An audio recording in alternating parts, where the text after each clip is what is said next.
They don't want to drop AI into a broken process. They want help creating that process. If you just drop AI onto a bad process, that's not going to fix the process. That's only going to make it worse. The groups that are going to succeed and thrive are the ones that use this window of time to really aggressively pursue change. The ones that say, hey, we're doing a little bit, but things seem kind of similar, so we're going to just kind of do a little bit. I don't think they will have long-term success. Welcome to the CTO Compass podcast. I'm your host, Mark Wormhoort, tech strategist and executive coach. In every episode, we meet tech leaders, from startup CTOs to enterprise CIOs, to explore what it means to lead in tech today. They share their stories and their lessons so that you can navigate your own journey in tech. Let's dive into today's episode. Mike Toguchi spent 23 years building the systems that basically help decide who gets scholarships, who gets grants. They've distributed through the platform, not they, over 100 million in grants already. He's the chief strategy officer at Tectonic. They just rebranded. Interesting story. I want to get into that one as well. And their platform orchestrates, just processes all those applications. Over 5.6 already processed, and for organizations such as Stanford, which I'm sure you all know. So what is really interesting about Mike, he's not actually from technology. He studied government and politics, very different background, but he's been working for a semi-tech company ever since. So really curious. Mike, welcome. Thanks, Mark. Great to be on here. Really excited to chat. So, and that first question, right? You studied government and politics a while back, and then you joined basically a tech company, eResource at the time. What happened? It's a great question. Ask myself a lot. I was going to college in the Northern Virginia, DC area. Was very interested in public policy and government. This was, obviously I hate to date myself, but this was a good 35 years ago or so. And that was at the time when technology was starting to grow, and it intersected that interest of politics and communication to find ways for think tanks, policy groups, advocacy organizations, nonprofits that worked in that space to be able to reach their audiences, to communicate, to grow their grassroots. And so that was where things started to intersect for me, which was finding the company was named eResources. As you mentioned, we're now Tectonic as we've grown and expanded. But we found a space in that DC area working with groups that that wanted our policy knowledge, but also the technical expertise, and were able to marry those two and help them grow and expand. And it's kind of all gone from there. So what is that you learned in university then, right? In your studies that you're still using maybe almost every day, every week? Honestly, that as much as we work with a lot of higher ed clients, I would say, and I know higher ed is under assault in a lot of ways. The skills that I learned there are still immensely valuable in doing, C-level strategy and transformation and working with our groups. It's critical thinking. It's the, writing skills, the ability to debate and talk through issues, to really research and define an issue from multiple angles and understand different perspectives. And I think those are things that are invaluable, particularly in an AI age where everyone can write themselves a quick prompt and find the easy stuff. They can find the easy information, but refining that and turning it into something useful and really understanding all the implications and effects and how the pieces on the chessboard will move. AI is not there yet. And so those things have been extremely important for me in my career. So, and you said it right, we're in the age of AI. You joined, you already mentioned your age, or at least how long you've been. You joined the company in 2003. It's been a while. Yeah, it's been a while. That was before the iPhone. That was before cloud computing. That was before SaaS was even a word. What did the company do back then? How did you guys work, and how did that change over 23 years? Yeah, it's we started where a lot of digital companies were at the time, which was just helping to create websites, digitizing things. Think tanks that had large archives of their research on paper and needed to turn them into PDFs and then ultimately into sites. helping them, grow email lists, host events, process donations, all the things that, folks did 20, 25 years ago. And that sort of led us naturally, the digitization process, to where Orchestrate is, our application workflow platform, where, everybody did something on paper. You had to, mail it in or sign out a PDF, and the review process took forever. And so this was something that not just in higher ed at Stanford or UC Davis, but at large nonprofits, member organizations, where we were able to come in and help create a workflow, understand how departments could integrate and collaborate better, and create something that created efficiency, created productivity. And some of those principles still exist, 10, 15, 20 years down the road, where we're trying to find a space and create a project or a tool or a system design that helps the workers be more efficient, to spend their time on their mission, to feel more effective, so that they're not drowning. Before, it was drowning in paperwork. Now it's drowning in spreadsheets. Like, information's in one Google Doc.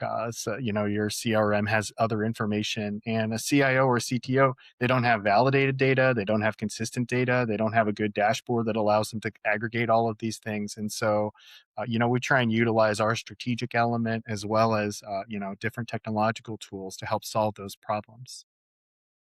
And it sounds like you're a lot more than just a SaaS company. You're helping these organizations like completely change, or maybe the ways of working, the processes, the data. Are you a SaaS company or a services company? Is it a bit of both? Do you do strategy work? Yeah. What is it? Yeah. Tectonic is a strategy and transformation company. So we try and do, we have divisions that handle the strategic and element for overall digital transformation. We have, a web and development and branding arm through Via Studios that is extremely successful, does great creative work. The orchestrate portion, which is orchestrates an application platform, but also a workflow tool. And it's such a natural fit for AI because it's all about automation and efficiency. So the SaaS part is an important component, and one that I oversee. And we also have a very large MSP that does help desk. So we're able to come into mid-sized to large organizations. We don't have to help them with everything, but we're capable of helping them with everything. And that really provides CTOs and CIOs with a lot of comfort and knowledge that our advice is not coming without, missing background or feeling like they have to manage multiple vendors. And so we really try and take a holistic view and provide them the help they need. Cool. And you've been there for 23 years. The world has, we said, that's before the iPhone, before cloud, before SaaS. I mean, most people change jobs every 3, 5, 7. I think 10 years is a long time. Hmm.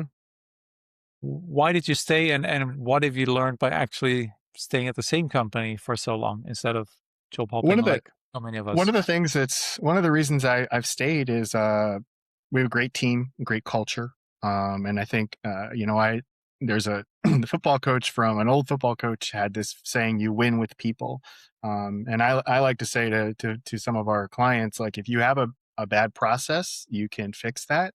If you have a poor tool, you can replace it. But if you have bad people, your operations and your system are ultimately going to fail. And so the team, the culture, the people, that has a big part of it. But as you said, people change jobs. Our job has essentially changed every 5 to 7 years. That's been really the fun. It's been creative problem solving. It's going from, hey, everybody needs a website, to everybody needs to digitize certain processes, to everyone needs a CRM, to everyone needs AI. There has been a shift, and we haven't been doing sort of the same widget making for 23 years. We've been shifting, changing, growing, and evolving as the market has changed. Nice. That's good. Good to hear.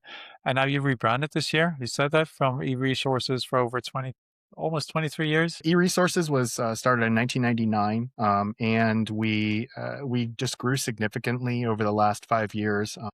As I mentioned, our MSP area, we had some acquisitions, as well as strategically brought in Via Studio for the creative marketing and branding component. And I think it just reflected a more holistic view of the service offering, and just a more, sort of modernized approach in line with digital transformation. Resources sounded a little bit like the old days of iMac or a library e-resources. And so, while it's still near and dear to my heart, I think this is a better reflection of who we are today. Nice. And your role, right? You're, I think, chief strategy officer overall, but also president of Orchestrate. Yeah, so as a chief strategy officer, I get to help across all of the divisions and departments and surface offerings, work with the CEO, the COO, and our CMO as a tightly wound leadership team. As I mentioned, we have a lot of different business offerings. You said, are you SaaS? Are you service? Are you a little bit of both? So because we have such a broad and diverse offering, we actually have a very broad and diverse clientele. That's everyone from a 2 or 3 person startup to some of the large, Fortune 50 companies and some of the largest associations and universities in the country. And so, strategically positioning the company, helping us make sure we have the right technological offerings, have the right people. As I said, we're a distributed organization, so making sure that we can provide good service and support as we emphasize our partnership model with a lot of our organizations. So there's a great deal there just from an internal standpoint for external positioning. And then as far as Orchestrate goes, that's something we've developed over the last 20 years at universities, at, as I mentioned, large member organizations, some of the nicest nonprofits and mission driven groups. And so building that and sort of overseeing the technological evolution, incorporating AI into it as we sort of automate more workflows has been really kind of a joy. And that's the team that I'm most familiar with. It's the one that has been around the longest. And lastly, we have expanded the Orchestrate offering into the disability services area because there was a great, from our understanding at universities, there's a great need for it. There just wasn't a lot of tools that were available to help provide accessibility and accommodations offerings, and certainly not ones that were modernized and more automated. And so, getting to see that product development and watching that team grow in that space has been really meaningful, and provides a lot of inspiration seeing them help provide disability services through technology. Before we jump back in, here's something that I've learned from over 30 years of working in technology. The hardest part of leadership, it's not the technology, and it's not even the people or the teams. It's often that you're at it alone by yourself. There's no one in the room that fully gets what you're dealing with. There's no one that you can trust to discuss your decisions with. If that sounds familiar, find me on LinkedIn, Mark Wormcore, and tell me what's in your mind. There's no pitch, just a discussion with somebody who's sat in that chair as well. Let's get back to it. And after the 23 years, how technical are you now? Well, it's interesting. If you had asked me that question 6 months ago, I probably would have said still not just enough to get me in trouble. But in the world of Claude and OpenAI, there's a lot more experimentation going on, and been having fun building some things that I never would have been able to create before, which is both scary and exciting. But yeah, it I try and create a Venn diagram of business strategy and technology, and make sure that I've intersected them and provided the right balance, both internally for our own work and also for our clients. They're not hiring me to go in write lines of code. They're hiring me to help them, from a leadership level, create a good communication strategy, design the right system. They don't want to drop AI into a broken process. They want help creating that process. And so we have wizards and engineers that are able to do the highly technical piece. So I try and create a good balance. And I was going to ask, right, who do you rely on for the real? Do you have like a CTO reporting to you or working in your team, or who do you Yeah, we rely on? have a yeah, we have a CTO and a product lead or product director, and the two of them have built some of the most elegant solutions. They've designed systems that both can be rolled out quickly for small groups as well as scaled to large multi-program, multi-state operations. And so I rely heavily on them. I used to be able to, really in the weeds with them, but as we've grown and gotten bigger, now they've taken on a lot more responsibility. Mm. I think, and if you go from there, because it's quite. I mean, you have a lot of clients on the platform, right? It's a big platform. You said 5.6 million applications. I read that somewhere. Hmm. That's quite a big. system, all these different clients. How do you keep it all up and running? Well, having solid relationships with them, continuous check-ins, documentation, making sure things are, constant testing, because these are platforms. They're living organisms. And the clients themselves, they have constantly evolving workflows. That's one of those things. Like, people will often think of transformation as like, hey, I want to put a tool in place and I've built it. Now it just runs itself. And there's a little bit of that, but priorities change, mission can change, staffing can change, and so you have to be on your toes. You're constantly looking at security, accessibility, and other critical pieces. You don't get to just sort of rest on your laurels, and so we make sure we've got sort of a tailored plan for each one of these groups. There are large federal fellowships, there are admissions programs at universities, there are scholarship applications that run on an annual basis. And each one of them, though they have a lot of connective tissue in their workflow, there's plenty of unique elements. And so we make sure we have solid relationships with them, understanding documentation, those pieces. And the one thing you said, or at least I think you said it twice already, the value of people, right? You talked about one of the reasons you stay for 23 years is your own people. You said about the clients you work with that you can implement a system, but if the people, the culture aren't ready for it, or you don't have the right people, it's not going to work. Um, Give me some examples of where it worked really well, but maybe also where it didn't work out so well, and how did you deal with that?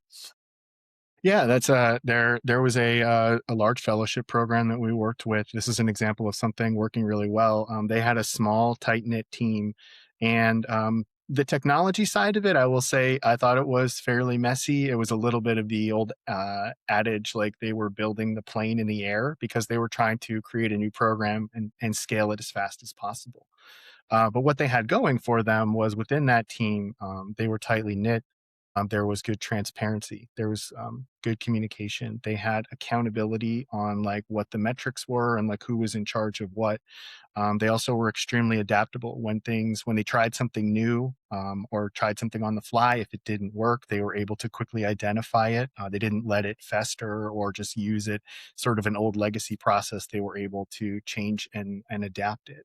And I think those were lessons that I took away that allowed them to successfully create something that ended up having, hundreds of thousands to millions of dollars that went out annually in grants.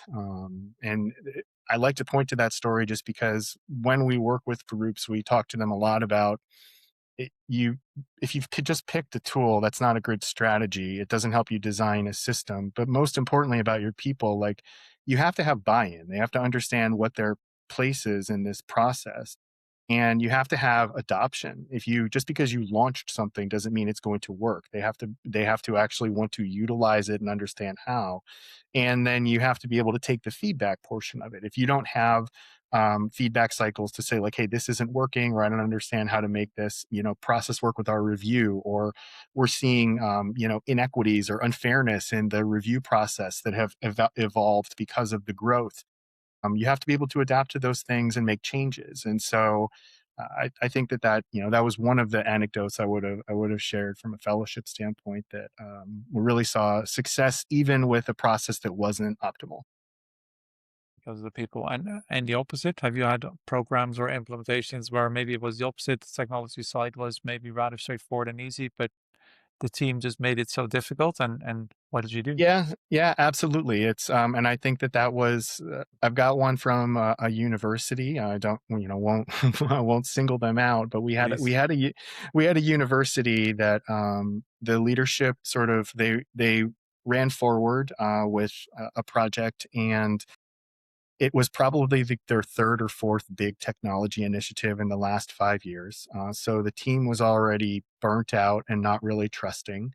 They wanted to integrate something across multiple departments, which is something we advocate for. It allows leaders to have, again, that good data, clean data. It allows you to create efficiencies. But each little silo had their own workflows, and they were very protective of it.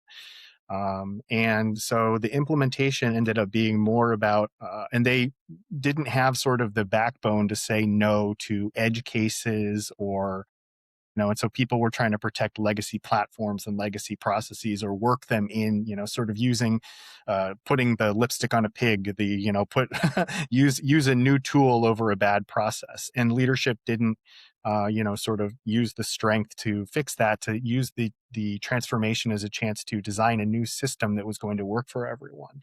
And so the project eventually sort of evened itself out, and there were some successes that came, but it was a much, much harder and longer process than it needed to be. We talk about edge cases. I love that because I think it comes up in, well, almost every complex implementation, but also for you as a let's say software vendor.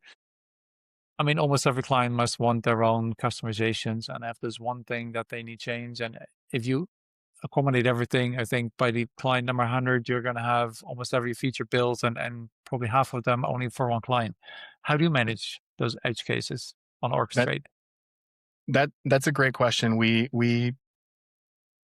try and balance, again, understanding people want to be able to configure things, they want to be able to tailor it, and we want to be able to offer that. I think it's the idea of SaaS is like, off the shelf, you get what you get. If you have a feature request, you send it in an email and pray that maybe it comes out in the next version. Like, that stinks. That doesn't help people really automate or create something that is efficient for themselves.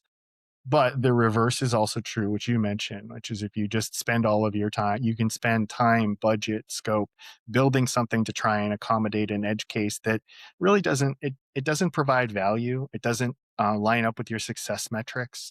It doesn't give anyone any additional value. And honestly, often when you do that, it's for a particular person or group of people that have just been around. Like, they're trying to accommodate something that they want to retain, and you don't even know that they'll stay. So, like, you'll build something, that's the whole, like, the flaw of custom. You build something custom and the person leaves, and then the next person that comes in is like, why were these decisions made? Like, who authorized this? Why did you create this? And so we really try and draw any custom request back to, again, the top level mission, the values, the success metrics, and say, like, well, what are we getting out of keeping this, or not changing it, or not folding it into the process? So try and make things as uniform as possible and as flexible as possible, and, sort of align it with, many of our programs are looking to scale. Like, they want an implementation, they want a transformation, but they also want more programs, more application systems, more states involved. And so, we say, well, what happens if you bring in another department, if you bring in a different scholarship? Would this apply to all of those, or is it only for you? And so, that's an important part of our role, almost to play the bad cop and to help the leadership, sort of inflect the change that is necessary. And almost force standardization across at least their processes. Yeah, standardization within the confines of, like, it. You want to promote growth, you want to promote innovation, and you want a team to be able to solve their own problems. We don't want to standardize something in a way that breaks a process and creates inefficiencies or inequities. But we also don't want to customize just for the sake of, well, what happens if one student does this or one applicant does that? That's not good. That's not good business value or strategy. And along the same lines, you have customers that are maybe very small, single departments, maybe three people, all the way up to these Fortune 50 organizations or large universities. How do you build something that works for this really small team or that works for this really large organization and everything in between?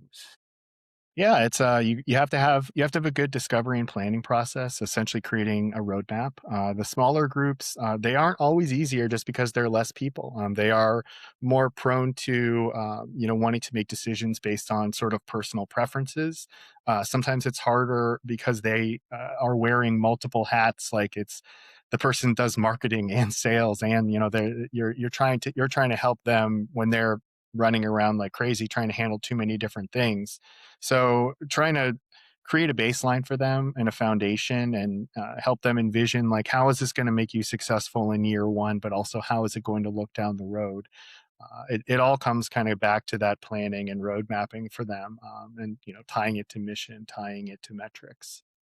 Once you start scaling, the problem becomes more too many cooks in the kitchen. Like, well, hey, this is like I mentioned, you have 3 or 4 different departments that they all have their own metrics, and they want the system designed to fit what their process is, to fit what their what is going to make them most successful, and you have to be able to thread those things together so that the top level leadership, they get the value out of it, but and everyone else isn't put in a position where the system doesn't is ineffective for them. And who's your main stakeholder then? Is it the I don't know, the faculty, or it's the marketing people that you mentioned, or the engineering teams in those clients? It changes, like, and that's part of the, like, sticking around and having a different experience. It's very much, client to client basis. There are times where we have very little, contact with, a CTO or an engineer or a technical team, and there are other times where they're deeply invested because of, database integrations or, other, elements of their, sort of oversight. But I would say our main stakeholder is usually a combination of whoever the leadership financial stakeholder is, like a dean or a regent or board, and then the leadership level, like a program director, executive director, someone who oversees a scholarship, oversees a program, um, and they're responsible for the throughput. Is the application pool growing? Is the quality of the pool growing? Do you have enough reviewers? Is the review system efficient? Is it fair? That's one of the things we keep seeing is people are adding in AI tools to review processes. They're scaling their programs, but do you have systems in place to make sure that that actually works? Is there too much bias in the system? Do you have Z scores or other standardizations to make sure that there's maybe the diversity of the pool isn't going down? And so yeah, I would say our main stakeholder from an average client tends to be the program director, executive director, that is tied to a board level person. When that's in the university setting, when you're talking about nonprofits or associations or corporate, it tends to be someone in like that CIO type role. So because they essentially blend in between CISO and the security and the technology. The CIO tends to be the person that is most responsible for seeing that this internal infrastructure and operations are running efficiently. A quick one before we continue.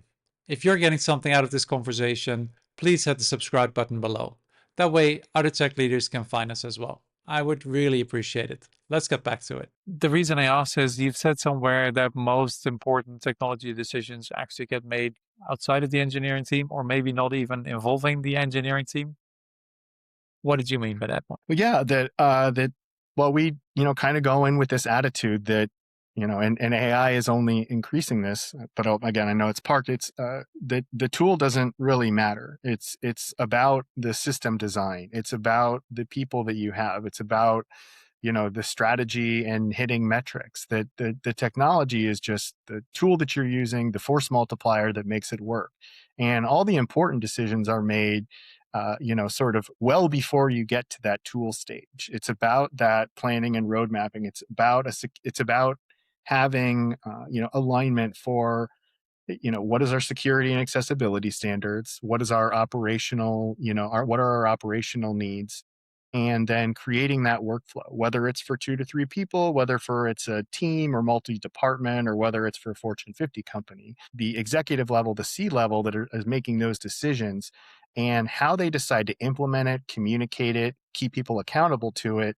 and create who's going to be in charge of that design. The engineering team becomes like the tactical weapon to execute on it. But to me, that is far down the road. It is the upper level and that first part of the process that is really going to be the crucial one. That makes sense. Let's get back to the AI one. You're implementing AI, or maybe some universities want AI in this tool set, and like you said, you could use it for assessing applications, maybe. And there's so much risk there for bias or other risks. Where have you started implementing AI? Where you're really careful, and what are your biggest concerns? My biggest concern right now is probably around policy and governance. That the speed at which AI is, sort of hurtling forward, it's unbelievable. I mean, even the changes in this quarter, the first quarter, it's grown by leaps and bounds, and everyone feels the urgency to innovate, to incorporate these tools to find efficiencies. They were in that spot even beforehand. You know, budgets are shrinking. Everybody wants you to do more with less. But it's very difficult to keep up from, you know, for a university, for example, or an association that has a board. These are the folks that are used to meeting, you know, quarterly or annually to set policies and things like that. And that's not really realistic right now. You have to be able to make calls on like, hey, if you have are people allowed to use Claude Cowork and allow it to search through their entire, you know, drive or email, you know, email history? What kind of data is in there? What kind of risks are included? And so, you know, that could be an entire conversation alone, is just the strain that the pace of AI is putting on making sure you have secure and strong policies, people that have guidance and training on it and know how to use it so that you don't put yourself at risk, create compliance and liability problems. So that's really one of that's the thing that the biggest, that's the keep me up at night, you know, sort of stomach churning piece.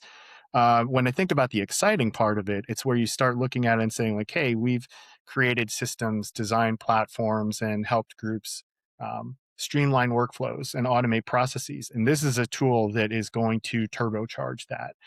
The ability, for example, to, instead of, you know, you have an integrated note taker that can then summarize everything. Using my example of the disability center that has thousands of people coming in asking for accommodations, can you quickly use these tools to assign them to the right specialist, help them understand based on their description what accommodations could be used, look through their you know, faculty roster to determine like you know, is there a good fit for this? So a lot of the, you know, manual work that was happening can be shortcutted if you do that.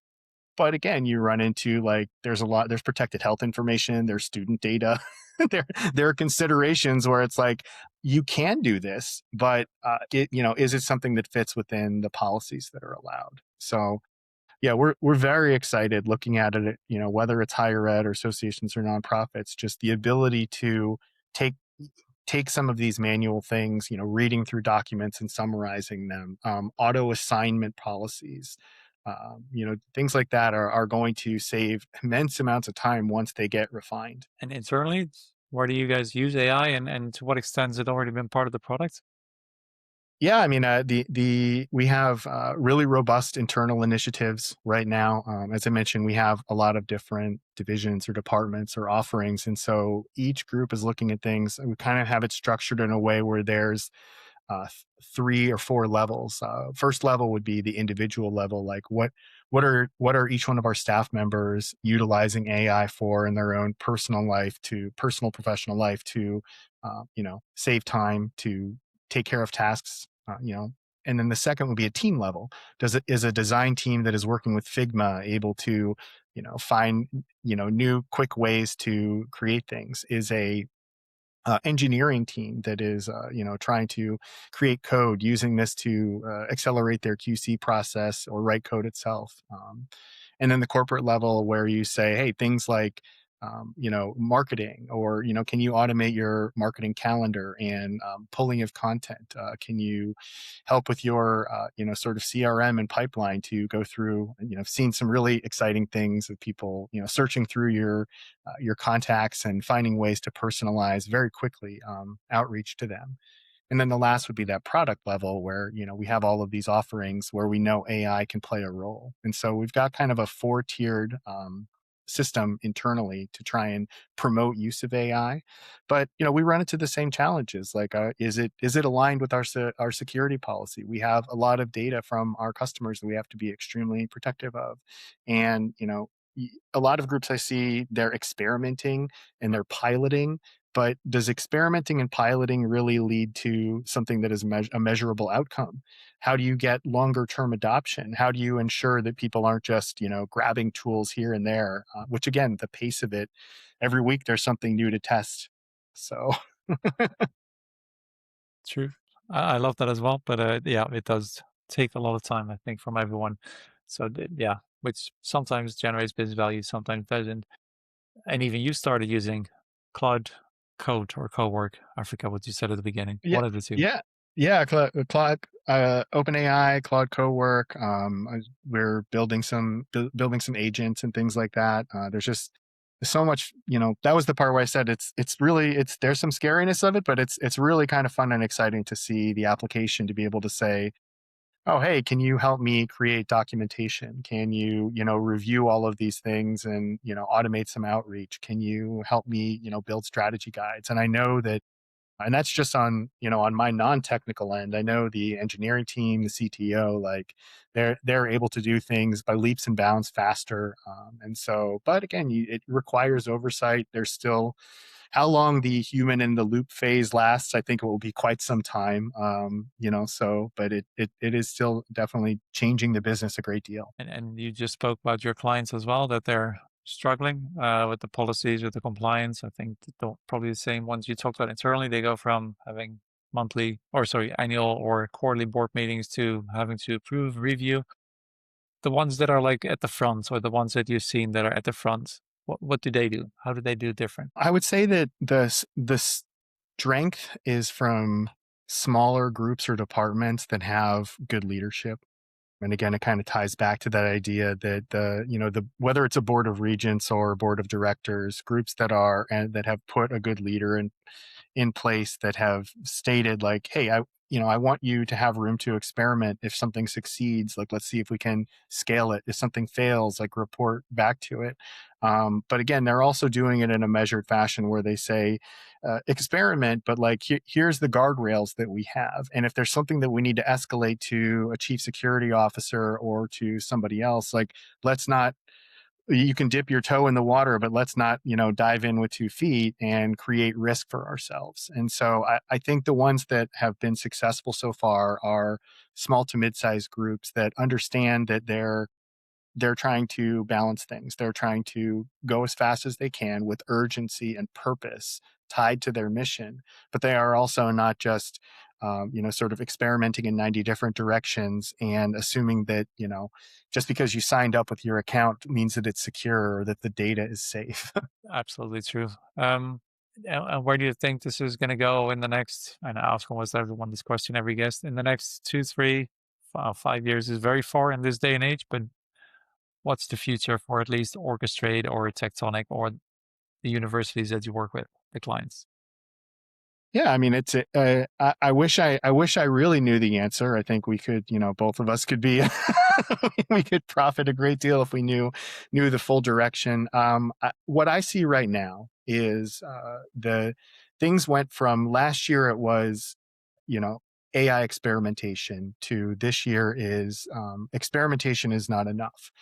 People need strong workflows. They need to implement this into as many parts of their operations as possible to figure out where the value is. And it's not it's threading a needle. It's trying to redesign processes on the fly. And we talked about earlier, like, if you just drop AI onto a bad process, like, that's not going that's not going to fix the process. That's only going to either make it worse, expose the challenges you have. And so, what I'm hopeful and what we're working with our groups is to trying to get them to take that strategic view, to say, like, this is what an opportunity this is to use this sort of revolutionary technology to affect real change, as opposed to just kind of like limping along, or, hey, maybe your P&L looked good enough, or your numbers on your scholarship applications were suitable but they weren't what you wanted. This is your opportunity to really, sort of do something big. I don't know. Like, it's hard for me to think about AI even 6 months down the road, because if you had asked me 6 months ago, I wouldn't have been able to predict where we are right now. I do think that the one thing I mentioned earlier, I do think that human oversight is going to be critical for, the foreseeable future. I think, corporate always moves faster than nonprofits, which moves faster than universities. And so I think that there will be, there will be a slow burn for, a year, 2 years, 3 years, where a lot of work still looks similar. But I would say 2 or 3 years down the road, you could see that's where you will start to really see the changes in the workforce, in people's job responsibilities. I think the technology will be far more mature at that point. And so I think that's where that would be, I guess, is my prediction is that a lot of sectors will look similar for 18 to 24 months. And then you will start to see big changes. And the groups that are going to succeed and thrive are the ones that use this window of time to really aggressively pursue change. The ones that say, "Hey, we're doing a little bit, but things seem kind of similar, so we're going to just kind of do a little bit." I don't think they will have long term success. Makes sense. There's a lot of work to be done for a lot of different people, including us. Hmm. That was all the questions I had. Thank you so much for coming on. If people want to find you, where can they go? Where is your best place to Yeah, find or you? you can find me on LinkedIn. There's not a lot of Mike Toguchis floating around the world, so that's an easy one. Or you can find our website is teamtectonic.com. That has information about our strategy and transformation, and as well as Orchestrate and our MSP and all of our other service offerings. So I'd love to hear from you. Again, whether it's just something you heard that was interesting and you'd love to brainstorm or chat, or whether or not you're interested in working with us. So it's always great to connect with people, hear about their problems, learn about the challenges they're facing. Thank you so much. As we wrap up another episode of the CTO Compass, thank you for taking the time to invest in you. The speed at which tech and AI develop is increasing, demanding a new era of leaders in tech. Leaders that can juggle team and culture, code and infra, cyber and compliance, all whilst working closely with board members and stakeholders. We're here to help you learn from others, set your own goals and navigate your own journey. And until next time, keep learning, keep pushing, and never stop growing.